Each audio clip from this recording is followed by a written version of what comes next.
think about, if you would, because I think you've all got these kinds of problems. Not perhaps as severe as this, but can you imagine, I've always been very interested, not just in improving my classroom, but also, the social context in which I work. I've been fascinated, can I help to improve the quality of life in the School of Education where I work? Can I even, more so than that, it's quite ambitious, can I really influence the quality of life in the university? Can I contribute to that quality of life? Now, here are some of the judgments that have been made on my contributions. This was 76. You've not given satisfaction in the teaching of prescribed courses. Absence of evidence to suggest you pursued research of sufficient quality. And this is the one that you've exhibited forms of behaviour which have harmed the good order and morale of the School of Education. Do you like that one? That, yes, in writing from Senate to me, saying that I wouldn't be getting a tenured contract. Now, as you see, in 2008, I'm still there. So you can imagine some people external to the university acted in a way that protected my contract. Yeah, that is a very serious. You can see that if the university carries that out, I would have lost the job. Now, I really wanted to extend my influence for good in the university, and this is what was actually said. This was about 1987. It goes up to the present day. So I'm clearly getting more influential because it's not just the School of Education, right? It's that my activities and writings are a challenge to the present organisation of the university. So I've actually upped the ante here, clearly. This is evidence that, yes, it's not quite the influence I wish to have, but it's acknowledged. I've definitely been having an influence. Now, just in terms of the power of the university and the academic judgments 20-odd years ago. Now, I put 2 doctoral submissions in 1882 that were different because I was refused permission to submit and resubmit the first one, which is very unusual in university life. But this is the phrase that got me. Once the examiners have been appointed, their competence cannot in any circumstances be questioned. Right? Now, under human rights legislation, the university had to change that in 1991 to allow criticism to be made on the grounds of bias, prejudice, inadequate assessment. But I just want to show you, that these are real power relations that have been part of my own life as an academic.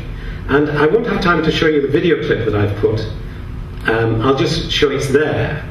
But what happened was that letter saying that my activities and writings had challenged the present and proper order of the university went to a board of studies who said, look, this is prima facie evidence of a breach of Jack's academic freedom.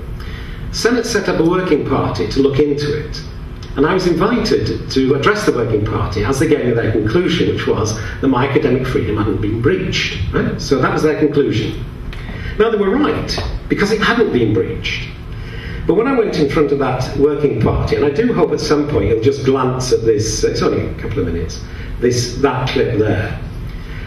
But it's where I address that working party with all, you'll feel it, I think, the energy and the passion of how they would be denying their responsibilities as academics if they had not recognised the pressure to which I'd been subjected.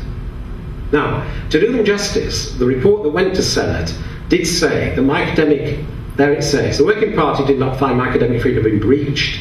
This was because of my persistence in the face of pressure. I love that phrase, I still use it.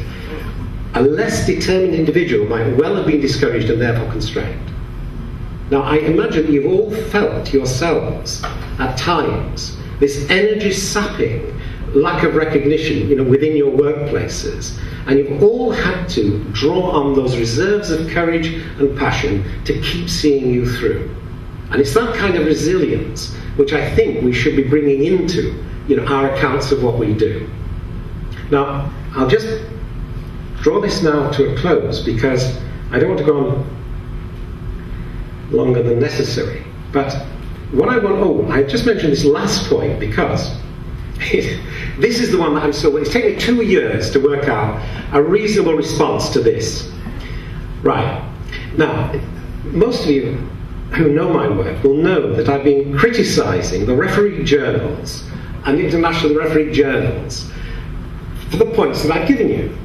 That you can't communicate what I've been talking about using words on pages of text.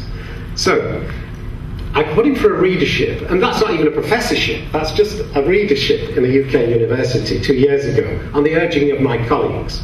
Because after I got tenure in '76, so many people had passionately fought for me. I didn't want to break the tenured contract, so I'd never gone for promotion because you have to break the tenured contract. But 2 years ago, I was persuaded that the university's recognition of living educational theory would actually serve the interest of spreading the ideas further. So I put in for a readership. And the committee decided that for me to get a readership, I had to develop, right, look at this, I had to focus on producing articles which can be disseminated via established and renowned international referee journals. Right? Now, I'm saying that that is my reality. I'm hoping that you feel that I'm actually channeling my energy in a creative way as we're here.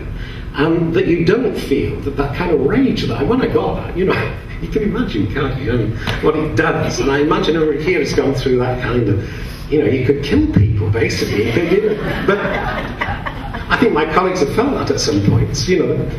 But you've got to channel it, I think. So when you go into a classroom next day, the students are actually feeling your love and your passion for what you're doing in education. And that's why I just want to finish with just coming back to those images, and I think it is that image there of the kids, or yeah, as they're there and they're just talking, and I can move just along, and you feel there is something there. You know, when I look at those statements made about me and that, and then you look here at what really matters.